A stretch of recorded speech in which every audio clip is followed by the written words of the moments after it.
이탈리아가 대한민국을 찾아옵니다. 정확히 말하면 이탈리아 대표단이 한국의 도움을 요청하기 위해 서울행 비행기에 오릅니다. 이 소식이 전해졌을 당시 유럽의 주요 국가들은 이를 곱게 보지 않았습니다. 프랑스와 독일을 중심으로 한 외교가에서는 구식적인 외교 행보, 유럽 내부 협의도 거치지 않은 성급한 선택이라며 노골적인 비웃음이 이어졌습니다. 유럽연합의 중심에서 보자면 이탈리아의 선택은 이례적이었고 어쩌면 무모해 보이기까지 했습니다.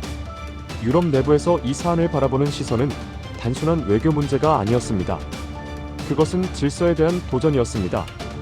유럽은 오랫동안 스스로를 기술 규범의 설계자이자 세계 산업의 기준을 정하는 위치에 서 있다고 믿어왔습니다. 미국이 혁신을 만들고 아시아가 생산을 맡는 동안 유럽은 규칙을 만들고 심판하는 역할을 해왔다고 생각했습니다. 그런데 이탈리아의 선택은 그 믿음 자체를 흔들었습니다. 규칙을 정하던 쪽이 아니라 판을 설계하는 쪽으로 직접 이동하는 선택처럼 보였기 때문입니다. 시청 전 구독과 좋아요는 영상 제작에 큰 힘이 됩니다. 따뜻한 응원글도 댓글로 부탁드립니다. 사랑합니다. 브뤼셀의 일부 고위 관료들은 공식 석상에서는 침묵했지만 비공식 대화에서는 이렇게 말했습니다. 만약 이탈리아의 판단이 옳다면 우리는 지난 10년 동안 완전히 잘못된 전제 위에서 AI 전략을 짜왔다는 뜻이 된다. 이 말은 곧 공포였습니다. 누군가의 성공이 아니라 자신들의 실패가 증명되는 순간이었기 때문입니다. 그러나 상황은 서울 도착 48시간 만에 완전히 뒤집힙니다. 전 세계의 시선은 순식간에 서울로 향했고 벨기에 브뤼셀에 위치한 유럽연합본부는 지금까지 경험하지 못한 혼란에 빠지게 됩니다. 이유는 단순했습니다. 유럽 전체가 지난 30년간 수천억 유로를 투입하고도 끝내 해결하지 못했던 AI 산업 생존의 핵심 조건을 대한민국이 이미 손에 쥐고 있었기 때문입니다. 문제는 기술이 아니었습니다. 알고리즘도 인재도 아니었습니다. 유럽은 여전히 기술을 이야기하고 있었습니다. 연구비 규모, 특허 수, 대학 랭킹, AI 윤리 기준과 규제 체계. 모든 논의는 두뇌에 집중돼 있었습니다. 그러나 산업은 두뇌만으로 움직이지 않습니다. 그 두뇌에 전기를 공급하고 부품을 연결하고 멈추지 않게 만드는 것은 물리적인 자원과 흐름입니다. AI는 서버 안에서만 존재하지 않습니다. 데이터 센터의 냉각 시스템, 반도체 공정에 들어가는 희귀 금속, 정제 시설의 가동률, 그리고 이 모든 것을 중단 없이 이어주는 에너지와 물류. 이 중단 하나라도 흔들리면 AI는 즉시 멈춥니다. 그리고 유럽은 이 멈춤을 이미 여러 차례 경험하고 있었습니다. 진짜 핵심은 AI를 실제로 움직이게 만드는 전략적 공급망의 통제권이었습니다. 프랑스와 독일조차 끝내 확보하지 못했던 핵심 광물에 대한 관리 능력, 그리고 그 광물을 안정적으로 가공 공급할 수 있는 산업 구조 전체. 대한민국은 이 모든 요소를 하나의 설계도로 묶어 이미 완성해 두고 있었습니다. 대한민국의 방식은 눈에 띄지 않았습니다. 대규모 선언도 없었고 과장된 외교 수사도 없었습니다. 대신 한국은 조용히 계약서를 쌓아 올렸습니다. 광물 확보 계약은 특정 국가에 종속되지 않도록 분산돼 있었고 가공과 정제는 국내 산업 구조 안에 흡수돼 있었습니다. 수입이 막히면 멈추는 구조가 아니라 외부 충격을 흡수하고도 라인이 유지되는 구조였습니다. 이 설계는 보고서가 아니라 이미 작동 중인 현실이었습니다. 그래서 더 무서웠습니다. 겉으로 드러나지 않았을 뿐 그 설계도는 단순한 협력 제한이 아니라 유럽 전체 산업 구조를 다시 계산하게 만드는 수준이었습니다. 이탈리아 대표단이 서울에 도착한 직후 유럽 내부의 분위기는 급변합니다. 비웃음은 사라졌고 대신 질문이 쏟아지기 시작합니다. 한국은 언제부터 2단계까지 준비했는가? 왜 우리는 이 그림을 보지 못했는가? 그리고 이 시점에서 한 가지 사실이 분명해집니다. 지난 수십 년간 유럽이 주도하고 있다고 믿어왔던 산업 질서의 중심이 이미 다른 곳으로 이동하고 있었다는 점입니다. 오직 한 나라만이 쥐고 있었던 경이로운 반전의 실체, 전 세계 산업 지형을 뿌리째 흔들어 놓은 그 비밀스러운 기록을 지금부터 차분히 하나씩 공개합니다. 단 한 줄이라도 놓친다면 유럽의 AI 미래는 바로 이 지점에서 멈추게 됩니다. 그래서 서울행은 선택이 아니었습니다. 거부할 수 없는 명령에 가까웠습니다. 벨기에 브뤼셀의 회의실. 창밖으로는 차가운 빗줄기가 쉼없이 쏟아지고 있었습니다. 회의실 안 공기는 무겁게 가라앉아 있었고 식어버린 에스프레소에 쓴 향만이 코끝에 남아 있었습니다. 저는 테이블 위에 놓인 서류 뭉치를 꽉 움켜쥐었습니다. 손끝으로 전해지는 종이의 질감이 마치 날이 선 칼날처럼 느껴졌습니다. 제 이름은 마르코 로시입니다. 이탈리아 총리실 산하에서 첨단 공급망 및 산업 안보 실무를 담당하고 있습니다. 겉으로 드러나지는 않지만 국가 핵심 산업의 구조를 설계하고 보호하는 역할을 맡고 있습니다. 오늘 제 앞에는 개인의 경력을 넘어 국가의 미래가 걸린 판이 놓여 있었습니다. 저는 감정으로 판단하는 사람이 아닙니다.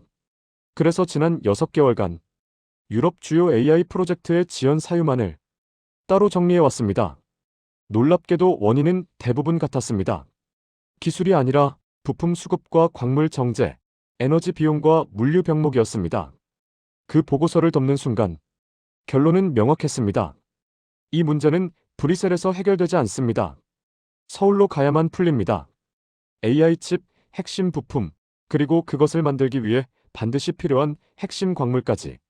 이 모든 것을 하나로 묶어 이탈리아의 미래를 보장할 공급망 안정 패키지를 확정하는 것이 제 임무였습니다. 준비는 끝난 상태였습니다. 한국과 이탈리아 정상회담 의제에 들어갈 문구와 세부 자료는 제가 직접 최종 취합했습니다. 이제 승인만 떨어지면 대한민국이라는 파트너와 함께 유럽이 직면한 위기를 돌파할 수 있는 상황이었습니다.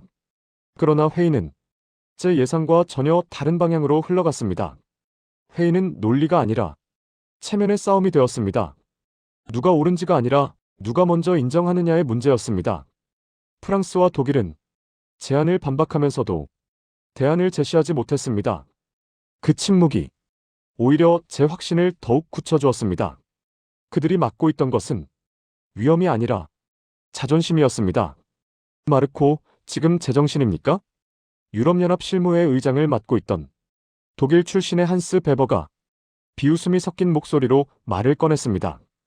회의실에 있던 다른 위원들 역시 고개를 저으며 분위기를 몰아가기 시작했습니다. 그들의 눈에는 대한민국이 가진 공급망의 실체가 보이지 않는 듯 했습니다.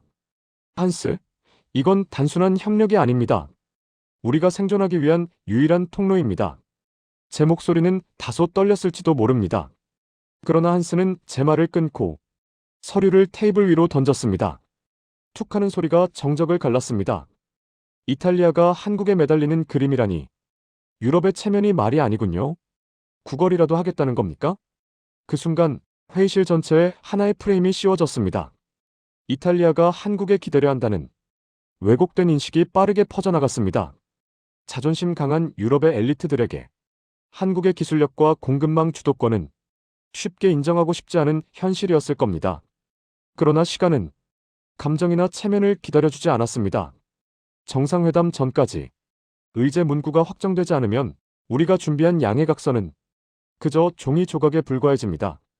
시간이 줄어들수록 제 심장 박동은 빨라졌고 결국 제 손발은 묶이기 시작했습니다. 해당 안건은 민감 사안으로 분류되었습니다. 지금부터 관련 자료에 대한 접근 권한이 제한됩니다. 보안 요원의 딱딱한 통보에 눈앞이 잠시 어두워졌습니다. 제가 만든 자료였지만 이제는 열어볼 수도 없게 된 상황이었습니다. 외부의 견제와 내부의 불신이 동시에 저를 압박했습니다. 그러나 저는 알고 있었습니다. 지금 이 순간에도 대한민국 서울에서는 완전히 다른 변화가 진행되고 있다는 사실을 말입니다. 전 세계가 한국의 반도체 라인 하나의 움직임에 숨을 죽이고 있었고 그들이 확보한 자원 루트의 의미를 시장에서는 이미 계산하고 있었습니다.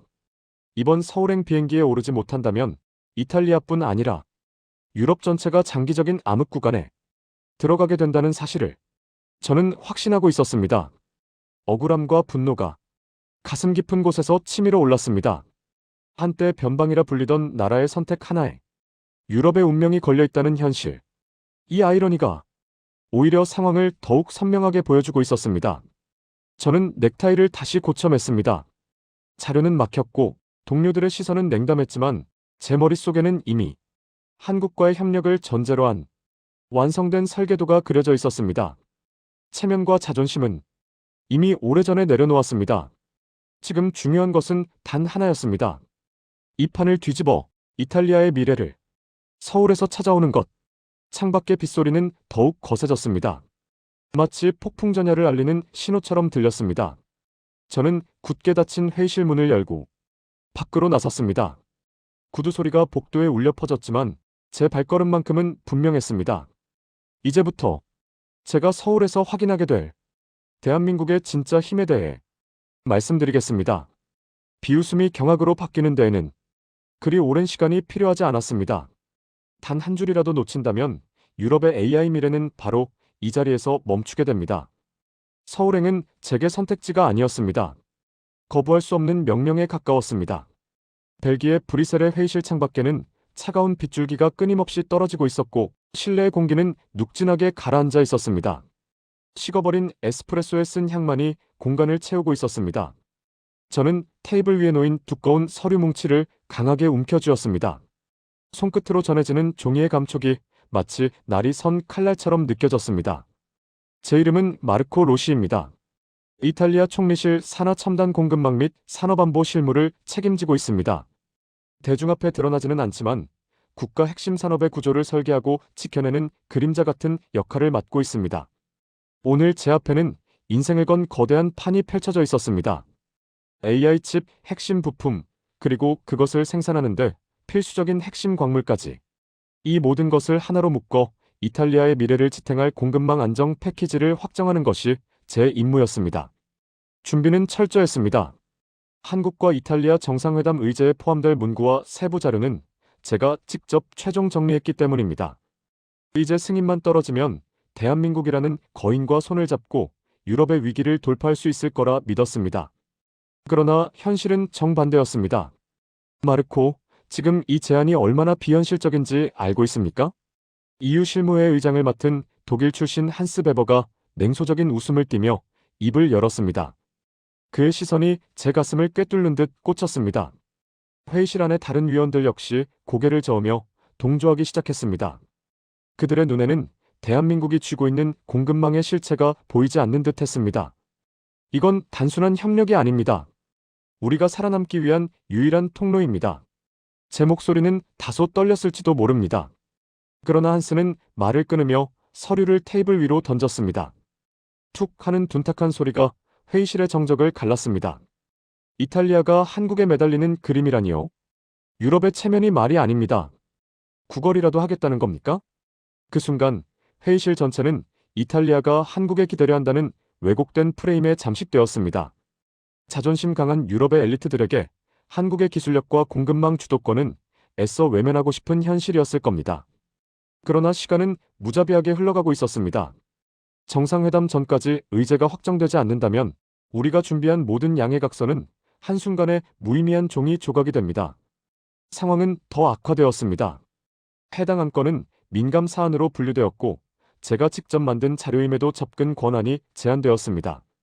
외부의 견제와 내부의 불신이 동시에 저를 조여왔습니다. 하지만 저는 알고 있었습니다. 지금 서울에서는 이미 판이 움직이고 있다는 사실을 말입니다.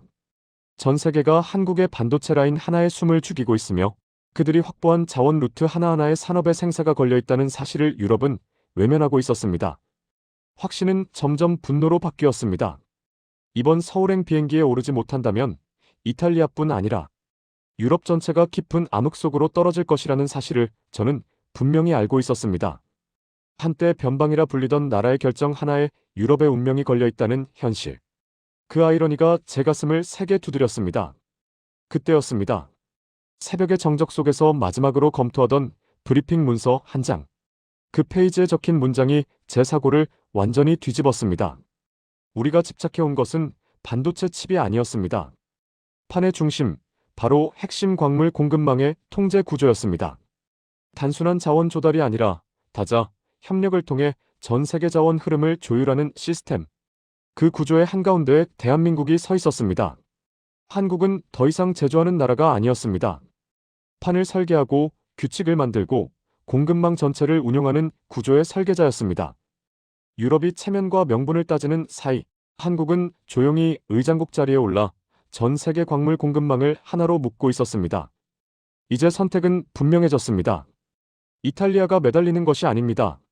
우리는 전 세계에서 가장 정교하게 설계된 공급망 라인에 합류하려는 것입니다.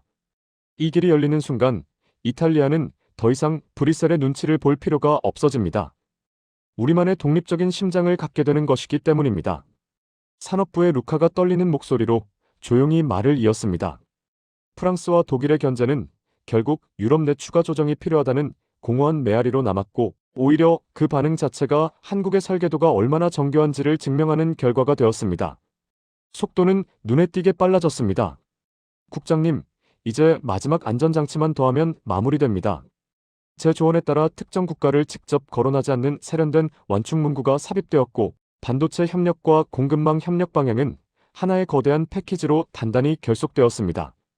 판이 완전히 잠기는 순간 제 가슴 속에서는 뜨거운 전율이 치솟았습니다. 한때 세계를 주도하던 유럽의 자존심들이 한국이 내민 이 정교한 설계도를 앞에 두고 감탄을 금치 못하고 있다는 사실은 충격 그 자체였습니다.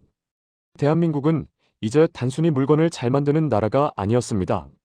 그들은 세계 산업의 새로운 문법을 만들고 질서를 재편하는 진짜 설계자로 자리 잡고 있었습니다.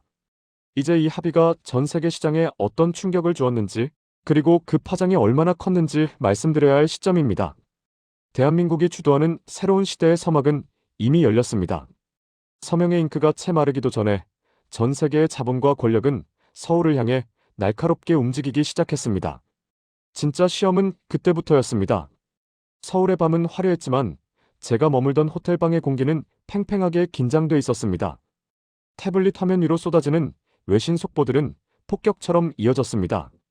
이탈리아, 한국의 산업 주권을 넘기나 현실성 없는 정치적 이벤트라는 자극적인 제목들이 눈을 어지럽혔습니다. 유럽연합본부와 글로벌 파트너들은 이번 합의의 실행 가능성을 검증하겠다며 실무 자료를 빗발치게 요구해왔습니다.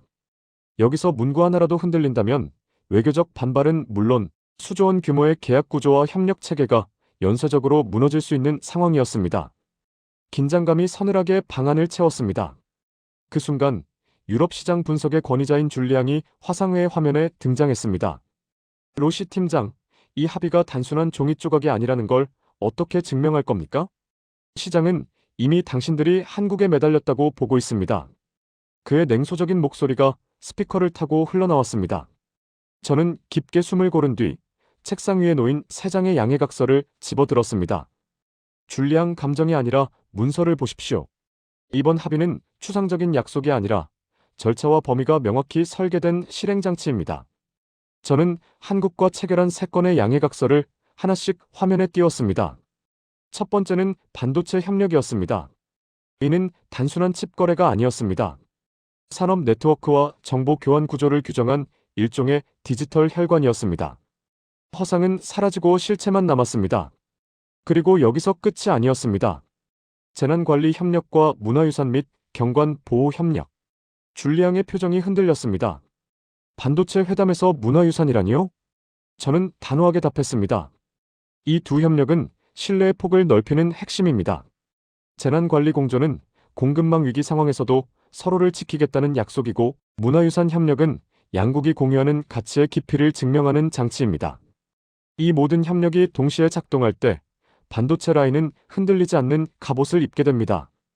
감정이 아닌 기록과 절차로 무장한 대한민국의 실력이 증명되는 순간이었습니다. 매달림이라는 프레임은 그 자리에서 공급망 회복력 구축이라는 새로운 프레임으로 교체되었습니다. 의구심은 빠르게 경외로 바뀌었습니다. 인정할 수밖에 없군요. 당신들은 한국이라는 거대한 흐름을 타고 새로운 대륙에 도착한 것 같습니다. 줄리앙은 그렇게 말하며 회의를 종료했습니다. 저는 꺼진 화면을 바라보며 깊은 안도의 숨을 내쉬었습니다. 틀은 완성되었고 기록은 남았습니다.